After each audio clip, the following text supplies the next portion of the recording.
As dusk descends on the wide open plains near Horsham, in Victoria's Wimmera region, the hum of harvesters cuts through the fading light. It's prime grains country, where crops stretch to the horizon. Mild weather has meant a later than usual barley harvest. The weather's warmed up, it's quite warm today, it's quite nice. And yeah, so we can really start stripping it quite quickly. So hopefully we'll have this one wrapped up today, but that's only one of many paddocks to do. There's about 40 to go. With rain forecast, the Reithers family is racing to beat the elements. This crop endured a very dry spring, but happily, the yield is better than expected. More importantly, the grain is malting grade, the highest quality. It's a tighter specification to meet what the brewers require. So it's got a very tight protein band. It's got to have very low damaged grain or diseased grain or any other problems with them. So they've got to be the most perfect of all the barley seeds to meet the malt specification to make quality beer. Well, it looks like a really good crop. What's it like? Look, it's been yielding not too bad, Tim, for the year that we've had. We didn't have a lot of rain leading up to the finish of the crop. In the end, it's come out with some nice golden looking grains and they're plump still, so I think this will still be good for malting. Malting grade barley is golden grain used for making golden beer. And good yield? Do you know how it's yielding? Yeah, it's yielding a little bit better than we expected. Not like a bumper year type yield, but a good sort of average yield, so we're definitely going to get something off the paddock. It's a deal that suits both parties. We can talk to them about what we're going to grow and also be confident when we do grow it that we've got some way to sell it. And they give you some parameters, so you get, a premium price for hitting those specifications? Yeah, absolutely. So and they get an assured product? Yeah, that's right, absolutely. And by getting that direct-to-farmer sourcing, they also get that single source for themselves, so they can have some traceability from paddock up to the consumer. And that's a good story, an increasingly important story, isn't it, that idea of a sustainable product, and we know where it comes from, and we can measure it back if need be. Absolutely, and I think it's getting stronger each time. So, it's maybe small at the moment, but it is building and building, and I think consumers are now asking for, where does our food come from? Where does our beer come from? The barley is securely stored on farm in giant silos until required for malting, the stage before brewing. We source direct from growers, so what that means is the grower harvests the barley, they store the barley on site in their silos, then they deliver that barley directly down to the maltster. The maltster malts it, and then Reardon's Grains actually deliver it to us so we can make beer from it.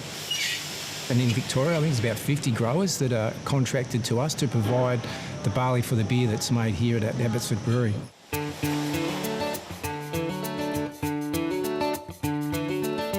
Carlton United Breweries in Inner Melbourne is an historic brewery flanking the Yarra River. I think it's 120 years this year that the Abbotsford site's been making beer. In recent years, we've heard much about hops, new varieties that are bringing distinctive new flavours to an ever-growing range of beers. Essentially, beer is 90% water, but for brewing Western-style beer, barley is the key ingredient. Malt is sprouted barley that produces enzymes that break down starches into fermentable sugars and supplies the colour and much of the flavour of beer. Dealing directly with farmers actually gives us full transparency and traceability of the grain. Once grain goes into a bulk handling system, then you lose all traceability of that grain. As well, you don't have any connection to the growers, and you're not helping growers grow their business. With a direct model, we're paying the growers for that storage, and we're paying them for a fee for that direct contract, and we have traceability of the grain.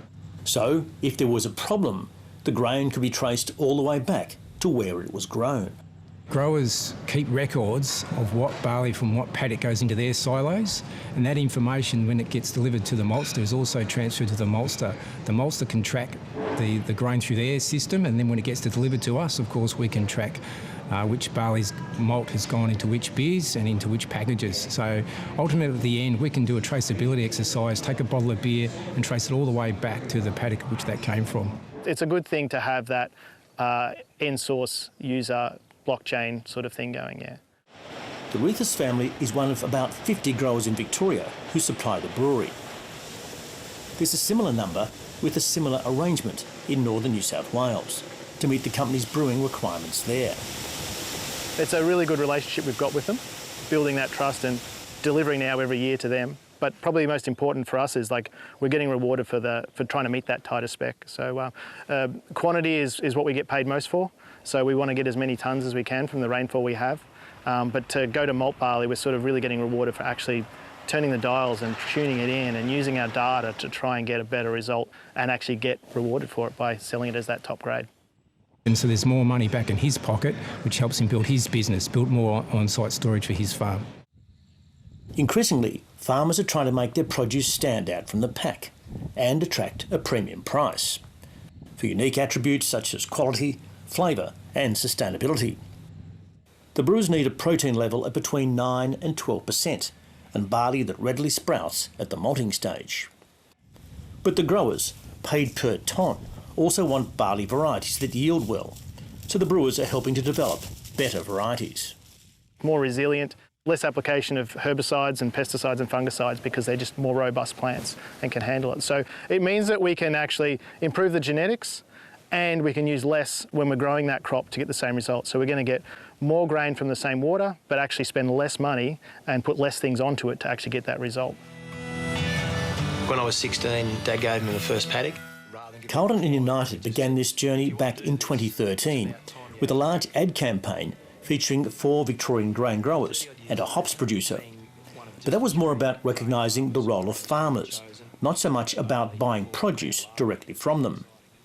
In 2020, CUB was bought by Japanese beer and beverage giant Asahi Beverages. Under Asahi's ownership, that direct connection model has ramped up substantially.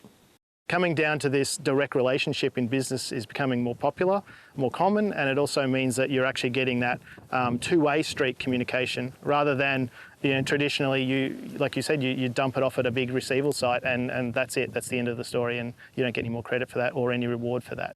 Tim Reithers says it's about both parties better understanding the other's needs. We talk to the maltsters and we try to understand what they're looking for rather than trying to force a product on them. We're trying to grow what they want, and they're also, from us, working out what we can and can't do and working back that way as well. I think one of the things they're looking for too is they're looking for growers that are actually farming in a progressive, sustainable way. And I think by teaming up with specific farmers rather than just picking it from the pile, which is essentially picking the cheapest price, you're getting that benefit of encouraging those farmers to further progress those farming techniques and be better. This brewery produces 300 million litres a year, which makes it by far Victoria's largest brewery. But strangely, it's not the largest brewery in Australia. That honour goes to the company's sister brewery at Yatala in Queensland, which produces a staggering 450 million litres. This year, Australia's beer market is forecast to turn over a staggering $8.5 billion. 2 industry giants have the dominant share. Asahi and Lion Brewing, also Japanese owned. So there's going to be a few of you out cheering this time then? About 40, I'd reckon. Its beer brands include 4X, James Squire, Tui's, James Bogue and Furphy. Not surprisingly, Lion has set up some direct links to some of its suppliers as well. It's looking to forge closer ties with hop and barley growers, including developing some new beers made from heritage barley varieties. Ultimately, this endeavour is all about consistency and quality. As any beer drinker will tell you, they want to enjoy the exact same flavour from their favourite beer every time they savour one. That's why this brewery's sophisticated lab tests every batch of every different beer using scientific methods and the age-old human test. A consistent quality barley gives you consistent quality malt, which then helps us make consistent quality beer, which is what the consumers are after.